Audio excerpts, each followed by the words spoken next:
తెలంగాణ స్టైల్లో మనము కారము, ఆయిల్, ఉప్పు కొంచెం మిక్స్ చేసి పసుపు వేసుకోండి. తర్వాత మనము పచ్చిమిర్చి, కారం ఇవన్నీ ఎల్లిపాయ కోసుకొని పక్కకు పెట్టుకోవాలి. అల్లం కూడా వేస్తున్నాను చికెన్లో.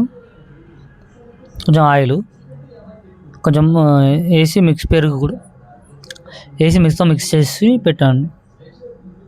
పక్కకు పెట్టి మనం ఆనియన్స్, టమాటా, పచ్చిమిర్చి, కొత్తిమీర, పుదీనా కట్ చేసి పెట్టానమాట. అలా ఆయిల్లో ఇప్పుడు ఆనియన్స్ వేసానండి. ఆనియన్స్ గోల్డెన్ కలర్ దాకా ఉండాలన్నమాట. పచ్చిమిర్చి కూడా వేసాను అనమాట.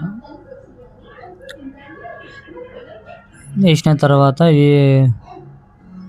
కనిపాడాలన్నమాట. కొంచెం ఆనియన్స్, పచ్చిమిర్చి, కొత్తిమీర, పుదీనా, టమాటా కూడా వేస్తున్నానండి. ఇప్పుడు కొంచెం ఉప్పు కూడా వేస్తే కొంచెం పట్టేస్తుంది అనమాట. అంటే ఎక్కువ వేసుకోవద్దు. మనం ఫస్ట్ అలా కలిపేసినాం కదా ఉప్పు ఇట్లా. తర్వాత టమాటా, ఇది బిర్యానీ సపరేట్ చేస్తున్నామండి.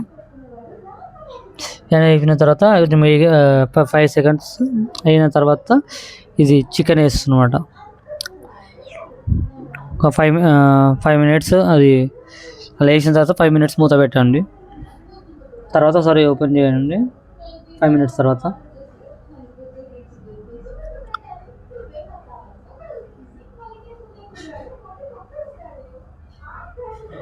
తర్వాత మనకు అయిపోయింది. చికెన్ కర్రీ రెడీ అయిపోయింది అనమాట, తెలంగాణ స్టైల్లో.